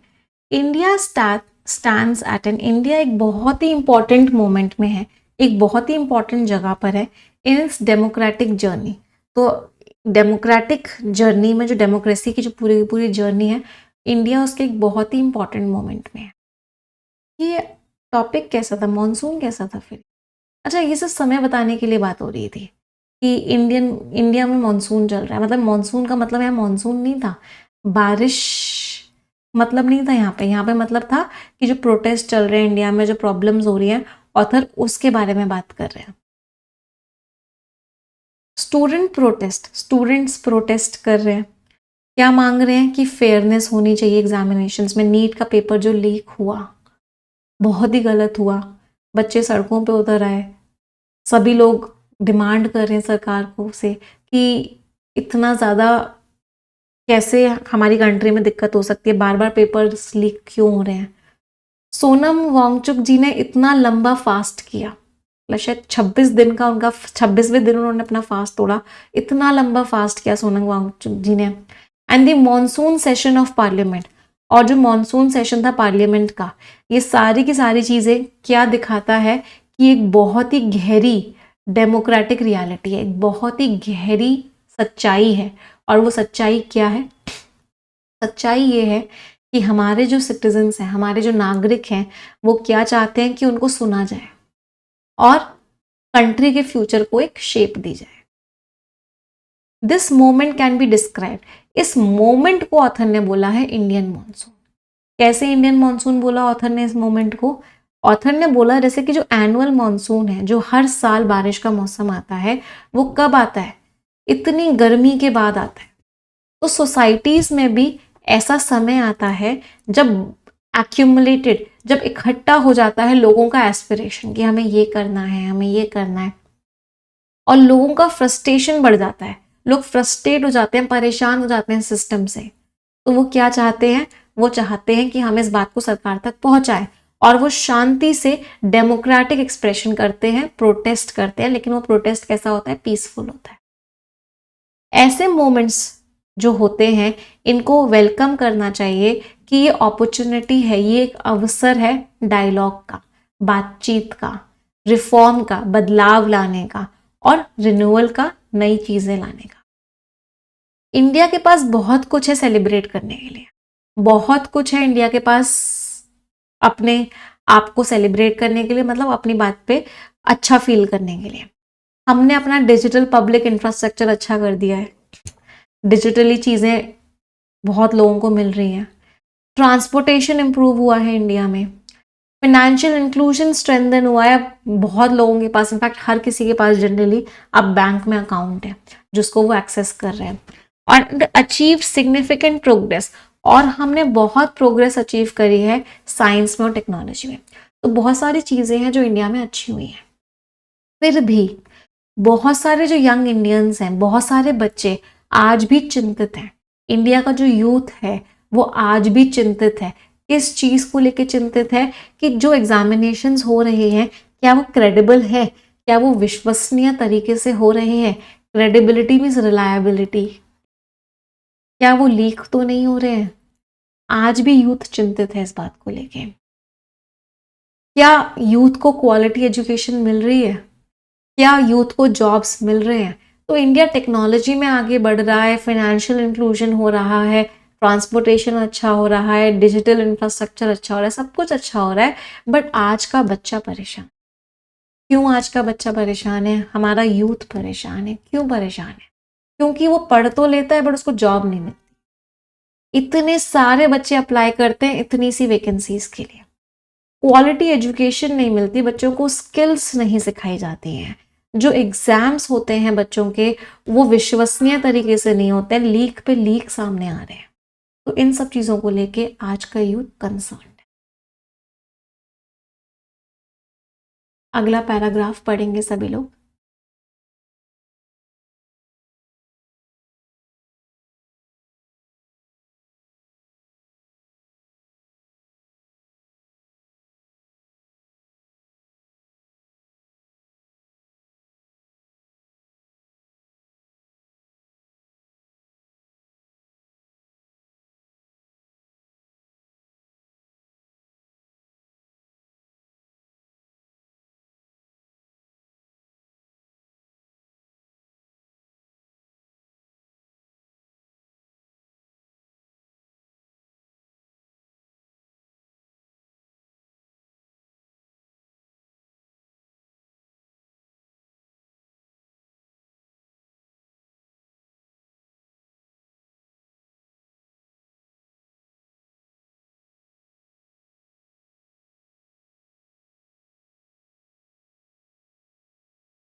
अगला पैराग्राफ ऑथर क्या कह रहे हैं, farmers continue to face uncertainty. Farmers को पता ही नहीं है कब क्या हो जाए। फार्मर्स की लाइफ में अभी भी बहुत अनसर्टेनिटी है। उन्होंने पूरी की पूरी क्रॉप उगाई, बारिश हो गई, खराब हो गई, कोई इंश्योरेंस नहीं है, या उनको उनका जो प्राइस है वो नहीं मिल रहा है, अनसर्टेनिटी है। इनइक्वालिटी अभी भी परसिस्ट कर रही है, परसिस्ट मीन्स कंटिन्यू कर रही है, अभी भी इनइक्वालिटी है। और बहुत सारे लोग सवाल करते हैं कि क्या जो इंस्टीट्यूशन में जो काम कर रहा है क्या वो इंडिपेंडेंट है। ऑटोनॉमी मीन्स इंडिपेंडेंस, इंडिपेंडेंस पे सवाल उठ रहे हैं।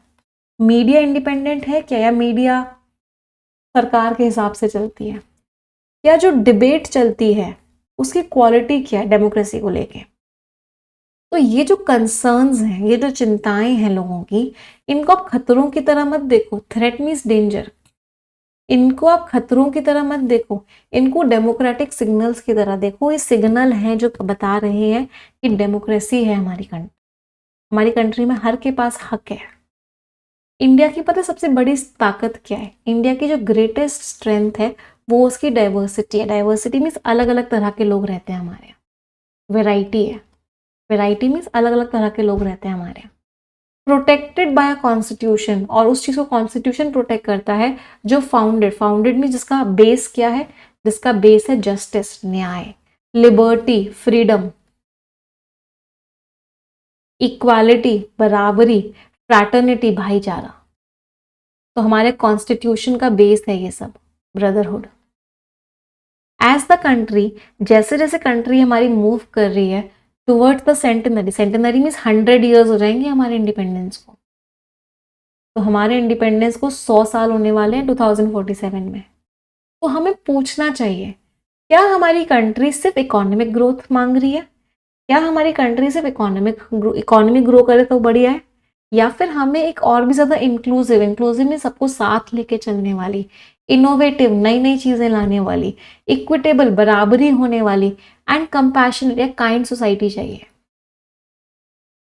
तो एक जो नया नेशनल एजेंडा, जो नया कॉन्सेप्ट होना चाहिए, जो नया आपका मकसद होना चाहिए, वो क्या करना चाहिए। तो सरकार का जो एजेंडा होना चाहिए, सरकार को जिन चीज़ों पे काम करना है, उसमें क्या होना चाहिए कि सरकार को लोगों का एजुकेशन में कॉन्फिडेंस वापस लाना पड़ेगा, जॉब्स क्रिएट करनी पड़ेंगी लोगों के लिए, ऑन्टरप्रेन्योरशिप से, बिजनेस मॉडल से, कंट्री के अंदर ही मैन्युफैक्चरिंग करवानी चाहिए, एंड डेवलपमेंट डिसेंट्रलाइज होना चाहिए। एक ही जगह से सब कुछ नहीं चलना चाहिए, हर जगह अपना अपना डेवलपमेंट हो। साथ के साथ सरकार को हेल्थ केयर को स्ट्रांग बनाना होगा, स्कूल्स को स्ट्रांग बनाना होगा, रिसर्च को स्ट्रांग बनाना होगा, वोकेशनल ट्रेनिंग में स्किल्स सिखाने वाली जो ट्रेनिंग होती है उसको स्ट्रांग बनाना होगा, पब्लिक सर्विसेज जो है उनको स्ट्रांग बनाना। इंडिया को तैयार भी होना होगा आर्टिफिशियल इंटेलिजेंस के समय के लिए। आर्टिफिशियल इंटेलिजेंस बदल देगा हर सेक्टर को, लेकिन टेक्नोलॉजी जो है वो लोगों को सर्व करने के लिए होनी चाहिए, लोगों का काम करने के लिए होनी चाहिए, ना कि लोगों को हटाने के लिए। तो ऑथर ने इतना प्यारा आर्टिकल लिखा है ना, ये क्या बता। ऑथर ने बोला कि सरकार के पास बहुत सारी चीजें फोकस करने, education, jobs, manufacturing, artificial intelligence, hospitals, schools, skill की ट्रेनिंग, रिसर्च एंड डेवलपमेंट। तो सरकार को इन सारी चीजों पे काम करना चाहिए। तो ऑथर ने बुराई नहीं करी सरकार की, अगर आप देख रहे होगे ऑथर ने अपनी बात को इतने अच्छी तरीके से रखा, बिना कोई क्रिटिकल टोन यूज करे, और सरकार को बोला कि आपको इन सब चीजों पे काम करना चाहिए। अगला पैराग्राफ पढ़ेंगे सभी लोग।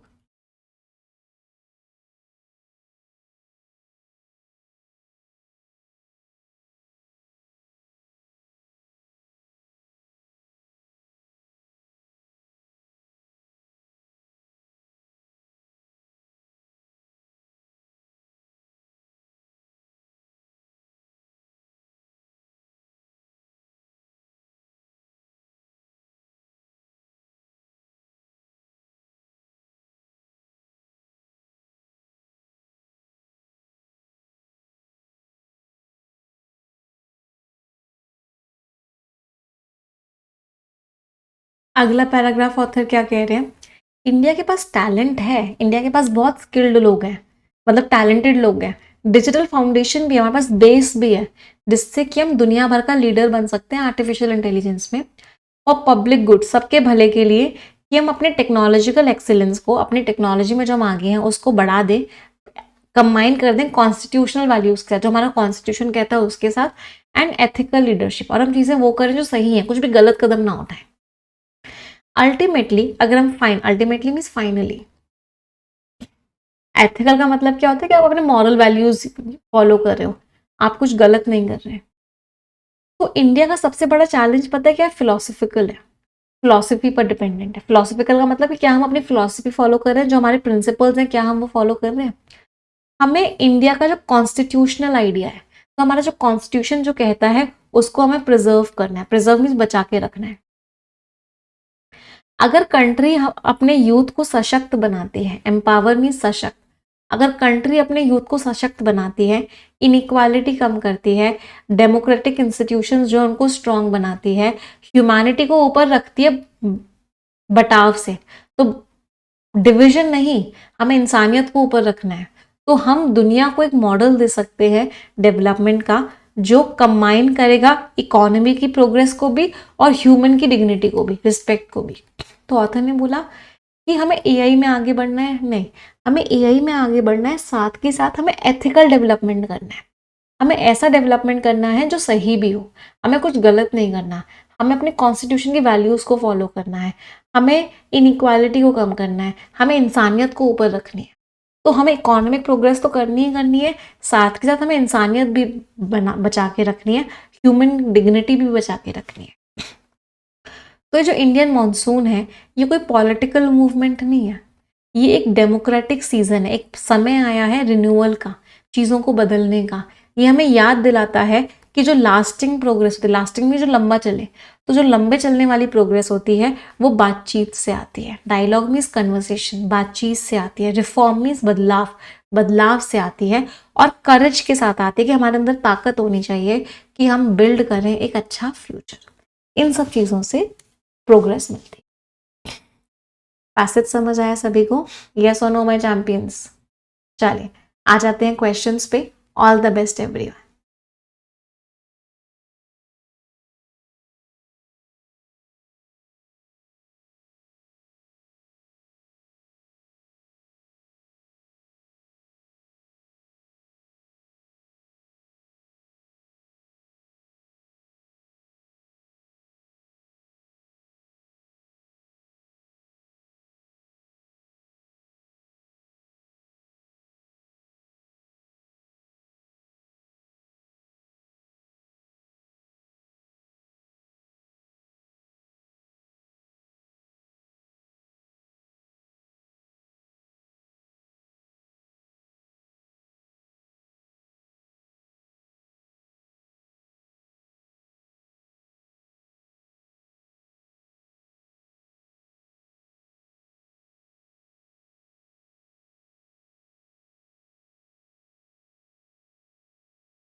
चलिए let's look at this questions now. Author का जो विजन है एआई को लेके, इनमें से कौन सा स्टेटमेंट है जो आप निकाल सकते हो? टेक्नोलॉजिकल एडवांसमेंट जो है वो कम नीचे रहना चाहिए और एथिकल और कॉन्स्टिट्यूशनल प्रिंसिपल से नहीं, सबऑर्डिनेट नहीं, बराबरी का होना चाहिए। सबऑर्डिनेट की हम बात नहीं कर रहे हैं। सबऑर्डिनेट का मतलब क्या है कि ये कम इंपॉर्टेंट है, ये ज्यादा इंपॉर्टेंट है, नहीं, ऑथर ने बोला बराबरी का होना चाहिए। तो both of the things should be in equal mode. देखो कहाँ लिखा हुआ था, यहाँ बहुत सारे बच्चों ने गड़बड़ करी होगी, देखो मैं दिखा देती हूँ आपको कहाँ लिखा हुआ था।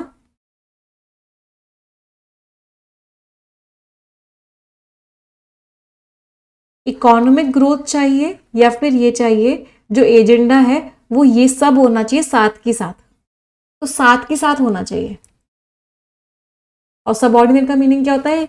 ये नीचे ये ऊपर। एआई ड्रिवन ऑटोमेशन जो है इकलौता सफिशिएंट है? नहीं, इकलौता सफिशिएंट तो नहीं है। इंडिया का जो डिजिटल इकोसिस्टम है वो एक बहुत अच्छा बेस होगा, सही बात है। इनोवेशन के लिए हमारा इन्वायरमेंट एक बहुत अच्छा बेस बनेगा, ये तो लिखा ही था, तो answer is D, only C. Ma'am subordinate की वजह से गलत हो गया। कौन सा idiom? Cream of the crop का मतलब हो तो सब में बेस्ट, तो बहुत सारे हैं उनमें से बेस्ट है, बहुत सारे लोगों में से बेस्ट है इंडिया, ऐसा तो कुछ मेंशन नहीं था। On thin ice means risky situation में भी नहीं है, ऑथर की टोन पॉजिटिव थी। हाँ सिल्वर लाइनिंग है, ऑथर कह रहे हैं प्रॉब्लम्स है लेकिन उम्मीद भी है, होप है। तो सिल्वर लाइनिंग का मीनिंग क्या होता है कि प्रॉब्लम्स में भी उम्मीद है, तो ऑथर वही कह रहे हैं कि दिक्कतें चल रही है इंडिया में बट उम्मीद है। तो आंसर इज बी, ओनली सी। कौन सा सेंटेंस है जो ब्लैंक में आ सकता है अगर हम उसको कंक्लूडिंग पैराग्राफ से जस्ट पहले लिखें तो जब तक डेमोक्रेटिक इंस्टीट्यूशंस जो है सिटीजन के हिसाब से नहीं चलेंगे तब तक इकोनॉमिक अचीवमेंट से अकेले से काम नहीं चलेगा, सही बात है। तो जब तक हम सिटीजन के हिसाब से नहीं करेंगे चीजों को तब तक सिर्फ इकोनॉमिक अचीवमेंट से काम नहीं चलेगा, सिटीजन की भी सुननी चाहिए। एज अ रिजल्ट इंडिया का जो डेमोग्राफिक एडवांटेज है कि हमारे पास इतना ज्यादा यूथ है, ये गारंटी करता है कि सबकी प्रोस्पेरिटी होगी। भले ही चेंजेस आए ना आए सब लोग प्रॉस्पर कर जाएंगे, सब लोग ग्रो कर जाएंगे, बिल्कुल गलत है। भले ही चेंजेस आए ना आए सब लोग ग्रो कर जाएंगे, नहीं। इसीलिए कॉन्स्टिट्यूशनल वैल्यूज तभी काम में आती हैं जब पूरा का पूरा इकोनॉमिक ट्रांसफॉर्मेशन अचीव हो जाता है। तो अब इकोनॉमी को अच्छा करो उसके बाद आएंगे कॉन्स्टिट्यूशनल वैल्यूज काम में, नहीं। आफ्टर की बात नहीं हो रही है, आफ्टर नहीं है, साथ साथ लेके चलना पड़ेगा। ऑथर पूरे पैसे में चिल्ला चिल्ला के बोल रहे हैं कि साथ साथ लेके चलो, आफ्टर या बिफोर नहीं, सबऑर्डिनेट नहीं। तो answer was A, only A. B गलत है बेटा, बी में लिखा हुआ है कि इंडिया में इतना यूथ है तो गारंटी है कि सब लोग प्रॉस्पर कर जाएंगे, सब लोग बढ़ जाएंगे, इंस्टीट्यूशन में चेंजेस आए या ना आए। तो आंसर इज ओनली ए। बहुत सारे बच्चों ने गड़बड़ करी है। कौन सा स्टेटमेंट ट्रू है पैसेज के हिसाब से? सिटीजन्स की जो डेमोक्रेटिक एस्पिरेशंस हैं, सिटीजन्स क्या चाहते हैं वो कैसा दिख रहा है? पीसफुल पार्टिसिपेशन से, वो प्रोटेस्ट कर रहे हैं, पब्लिक बातचीत जो चल रही है उससे समझ में आ रहा है कि सिटीजन्स क्या चाहते हैं। पैसेज कहता है कि एजुकेशन को स्ट्रांग बनाओ, रिसर्च को, हेल्थ केयर को, इन सबको स्ट्रांग बनाओ, ये एक एजेंडा का पार्ट होना चाहिए, बिल्कुल सही बात है। ऑथर कह रहे हैं कि जो इनइक्वालिटी है और जो इंस्टीट्यूशन में जो कमियां हैं वो टेम्पररी डिस्ट्रैक्शंस हैं, इनको प्रायोरिटी कम मिलनी चाहिए, बिल्कुल गलत है। तो answer is C, both A and B. A और बी दोनों के दोनों आंसर्स हैं। टोन कंटेम्पलेटिव, ऑथर सोच समझ के आर्टिकल लिख रहे हैं। रिफॉर्मिस्ट, ऑथर बदलाव चाहते हैं। अलार्मिस्ट, ऑथर चिंता बता रहे हैं कि चिंताजनक है बात। डेनंशिएटिव, ऑथर बुराई कर रहे हैं, नहीं। सैंग्विन, ऑथर बहुत उम्मीद में है, ऑथर को उम्मीद है कि चीजें अच्छी हो जाएंगी। सर्कमस्पेक्ट, ऑथर बहुत केयरफुल होकर बातें कर रहे हैं, बिल्कुल सही है। Answer is B, both A and. Scores everyone, क्या क्या स्कोर्स है सभी के रीडिंग कॉम्प्रीहेंशन में?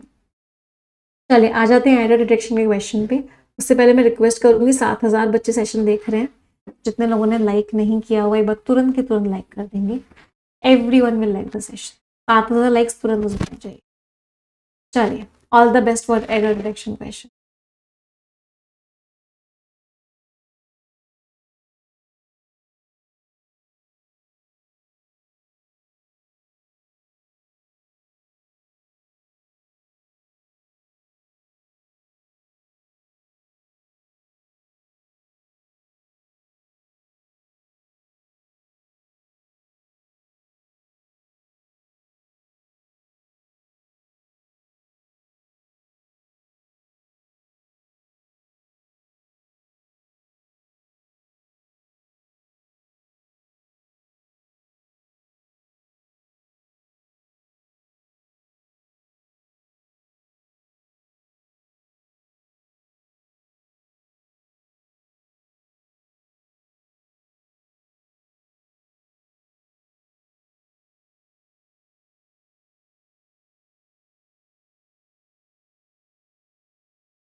चलिए लेट्स डिस्कस दीज क्वेश्चंस.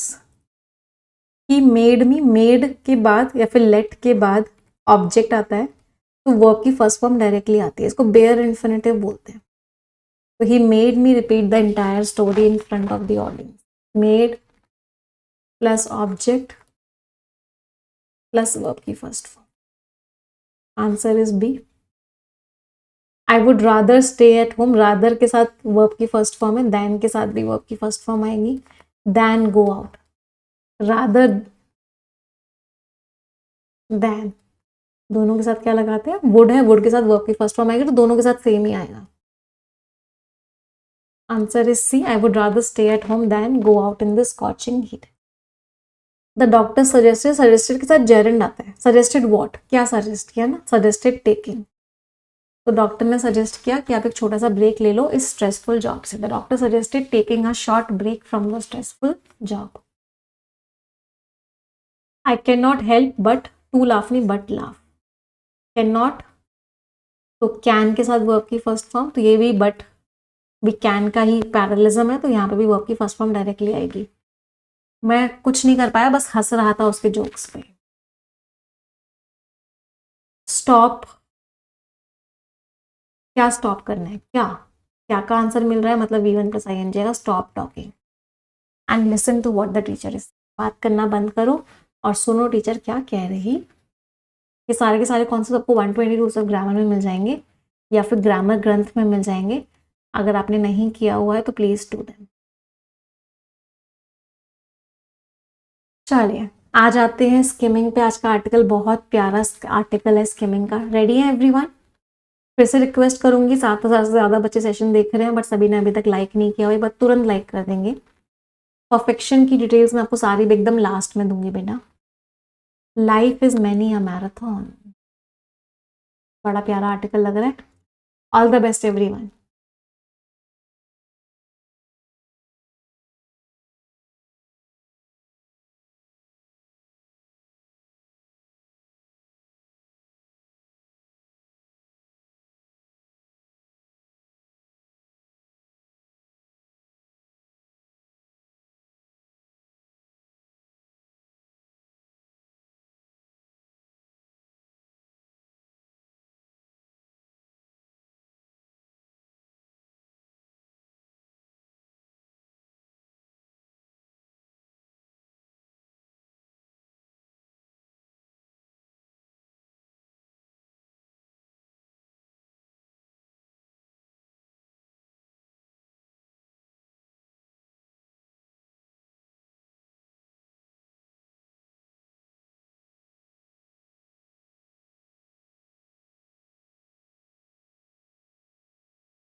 चलिए लेट्स डिस्कस इट। मैराथन भागना ना एक मेंटल चैलेंज है, उतना ही फिजिकल चैलेंज है, दोनों ही है, फिजिकल तो है मेंटल भी है।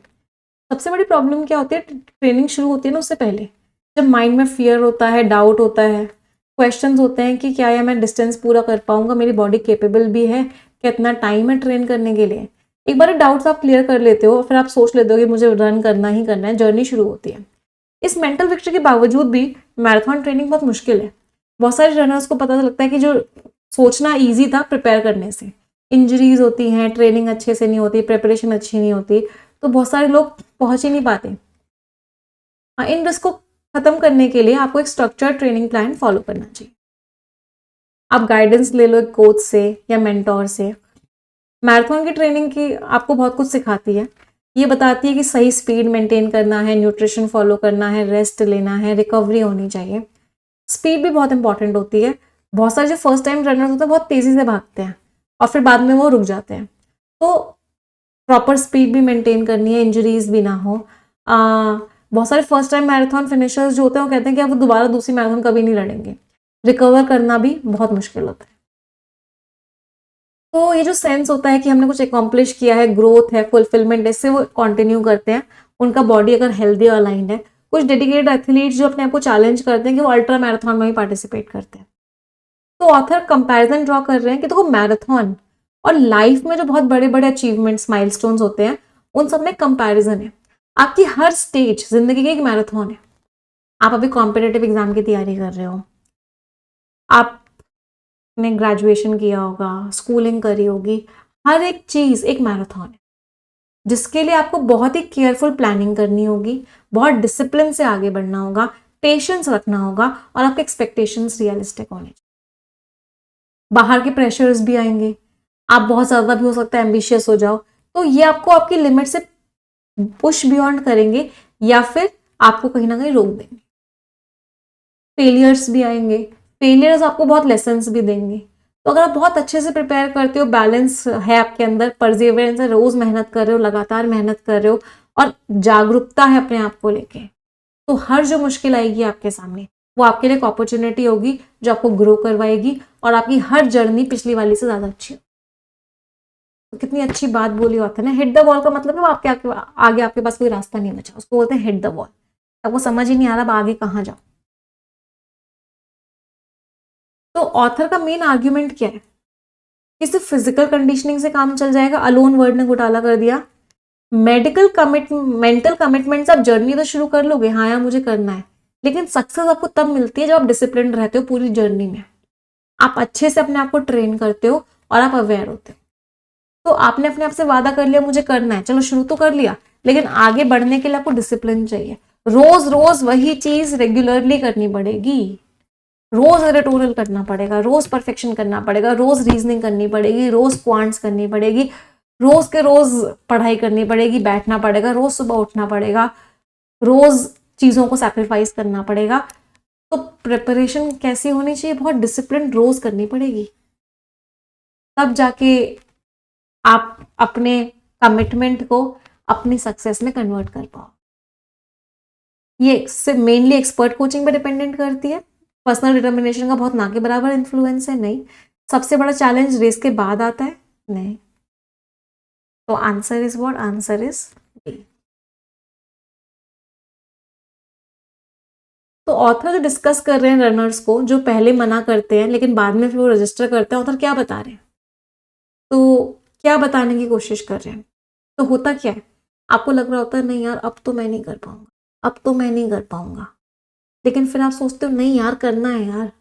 मतलब आपको टेम्पररी फिजिकल सफरिंग हो रही होती है, लेकिन उससे ज्यादा इंपॉर्टेंट क्या हो जाता है आपके लिए कि नहीं यार करना है यार, इस बार तो ग्रो तो करना है। तो ये चीज है ओवरकम, ये चीज आउटवे कर जाती है, ज्यादा हो जाती है physical suffering. Marathon runners under estimate करते हैं कितना फिजिकल एग्जॉशन होगा, कितनी थकान होगी, कॉम्पिटिटिव होने की वजह से वो करते हैं। रिकवरी जो है एलिमिनेट कर देती है, परमानेंटली एलिमिनेट कर देती है फेलियर के डर को, नहीं, उनको लगता है नहीं यार करना है यार, ग्रो तो करना है ना, अपना खुद का अच्छी फीलिंग तो लेनी है। तो इसकी वजह से वो उस फिजिकल सफरिंग को भूल जाते हैं और अगले वाले मैराथन में भी कॉम्पीट करने चले जाते हैं। Course everyone in reading comprehension. मज़ा आया आज की क्लास में? मैम इस चीज़ को मिस कर रहे थे। परवेसिव प्रीवियस ईयर क्वेश्चंस जो सब जगह फैला हुआ है। क्वेश्चन जो एकदम शांत है, इनएक्टिव है। रिप्रोच आप किसी को क्रिटिसाइज कर रहे हो। स्प्यूरियस फेक है। टेन्युअस बहुत कमज़ोर सा है। B D E A and C.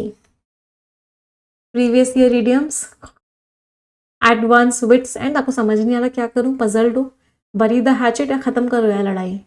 Come rain और शाइन कुछ भी हो। ड्रॉ द लाइन आपने एक लिमिट सेट कर दिया। ईट हम्बल पाई आपने सबके सामने सॉरी बोल दिया। सी ए बी ई एंड चले 10 शब्द है, इनमें से 3 वर्ड्स का मीनिंग सभी लोग कमेंट्स में लिखेंगे। आप सभी की जिम्मेदारी है कि आप कम से कम 3 वर्ड्स का मीनिंग कमेंट्स में लिखेंगे ही लिखेंगे। तो रिस्पॉन्सिबिलिटी, हर बच्चा अपनी जिम्मेदारी पूरी करेगा। जो जो बच्चे अपनी जिम्मेदारी पूरी करेंगे उनमें से एक बच्चे को हम success no more an illusion book भी गिफ्ट करेंगे और उस बच्चे के घर वो बुक भिजवाई भी जाएगी। तो मेक श्योर करो कि सभी लोग कम से कम 3 वर्ड्स का मीनिंग कमेंट्स में लिखें। Everyone has to write the meaning of at least 3 words in the comment. सबको लिखने हैं ना। अब आ जाते हैं परफेक्शन 8.0 पे। तो परफेक्शन 8.0 बिल्कुल नया बैच इंग्लिश का स्टार्ट हो रहा है। बिल्कुल बेसिक लेवल से हम पढ़ने वाले हैं, एडवांस लेवल तक हम जाने वाले हैं। तो जितने लोगों ने अभी तक परफेक्शन बैच को नहीं लिया है वो आज के आज ले लेंगे। आज आप इंट्रोडक्टरी क्लास देखोगे, जो नए बच्चे हैं जो परफेक्शन बैच को आज ज्वाइन कर रहे हैं, आज उनको इंट्रोडक्टरी क्लास देखनी है, कल उनको हाउ टू डू स्किमिंग की क्लास देखनी है। तो ये 2 क्लासेस आपको आज और कल देखनी है और परसों से आपको 11 बजे लाइव करना है। ये स्टडी प्लान आपको टेलीग्राम चैनल पे भी शेयर हो जाएगा। जो पुराने बच्चे हैं उनकी, हालांकि जो नए बच्चे ज्वाइन करेंगे वो उस क्लास को भी कर सकते हैं, बट जो पुराने बच्चे हैं उनकी आज 11 बजे आज और कल SBI PO के प्रीलिम्स के मॉक टेस्ट की क्लास होगी। तो SBI PO का प्रीलिम्स का मॉक टेस्ट हम करने वाले हैं आज और कल। तो उनकी ये दोनों की दोनों क्लासेस होंगी 27 और 28 तारीख। ठीक है, कोई दिक्कत, कोई दुविधा, कोई परेशानी? आप कोड लगा सकते हो। आपका कोड क्या लगेगा? NB60 लग जाएगा आपका कोड। आपको मैक्सिमम डिस्काउंट मिल जाएगा। 25 जुलाई तक ये ऑफर, 25 क्यों लिखा हुआ है, सॉरी, 27 जुलाई तक ये ऑफर वैलिड है। तो यू कैन यूज दिस। ठीक है, यहाँ से स्कैन करके आप डायरेक्टली क्लासेस में आ सकते हो। जितने बच्चों को सारे सब्जेक्ट्स पढ़ने, English, quants, reasoning, general awareness, वो सारे सब्जेक्ट्स पढ़ लेंगे। कोड आपका सफलता लगेगा, आपको मैक्सिमम डिस्काउंट मिल जाएगा। जिन बच्चों को रिकॉर्डेड से लाइव में अपग्रेड करवाना है वो अपग्रेड करवा सकते हैं, कोड अपग्रेड लगेगा। जिन बच्चों को मॉक टेस्ट का प्लेटफॉर्म लेना है ऑफिसर लैब, उनका कोड YES40 लग जाएगा। सबके स्कैन कोड्स आपको यहाँ दिए हुए हैं। सारी की सारी चीज़ें आपको YES ऑफिसर एप्लीकेशन पे मिलती हैं। ये एप्लीकेशन आपके फ़ोन्स में डाउनलोडेड होनी चाहिए। ठीक है, रिन्यू करवाना है उन बच्चों को, वो उनका रिन्यू करवा सकते हैं, वो यहाँ से रिन्यू करवा सकते हैं। ये टेलीग्राम चैनल है, यहाँ PDF शेयर हो जाएगी। कोई डाउट, कोई क्वेरी होगी तो आप हमें इस नंबर पर व्हाट्सएप करके पूछ सकते हो, या इस वीडियो के डिस्क्रिप्शन में एक फॉर्म है, आप उस फॉर्म को फिल करोगे, टीम आपको कॉल करेगी, आपके सारे डाउट्स एंड क्वेरीज का आंसर देगी। बट मेक श्योर करो कि क्लासेस में रेगुलरली आओ। एक सिंगल सेशन कोई भी बच्चा किसी भी हालत में मिस नहीं करेगा, परफेक्शन का और एडिटोरियल का। इस बात को मैं गारंटी से कह सकती हूँ। अगर आपने आज से भी परफेक्शन स्टार्ट किया है, आज से भी एडिटोरियल स्टार्ट किया है, तो विद इन 3 मंथ्स आपकी इंग्लिश बहुत इंप्रूव। अभी IBPS क्लर्क का एग्जाम आएगा, SBI क्लर्क का एग्जाम आएगा। IBPS PO, चलो SBI PO तो आ चुके हैं, भर भर के वैकेंसीज आने वाली है। अगर आप आज से भी अपनी तैयारी स्टार्ट करोगे तो इंग्लिश को तो बहुत स्ट्रांग बना। डो नॉट डिले मत करो, प्रोक्रेस्टिनेट मत करो। एक एक दिन बहुत की। जो बच्चे SSC वाले हैं वो इंग्लिश में जो परफेक्शन क्लासेस चल रही हैं उसमें प्रीलिम्स देखेंगे, उसमें उन्हें मेंस करने की जरूरत नहीं है। आप सिर्फ प्रीलिम्स की क्लासेस भी कर लोगे परफेक्शन बैच की और ग्रामर ग्रंथ देख लोगे, आपकी इंग्लिश कंप्लीट हो जाएगी। ठीक है, सेशन एंड करते हैं। मिलेंगे अब हम 11 बजे क्लास में।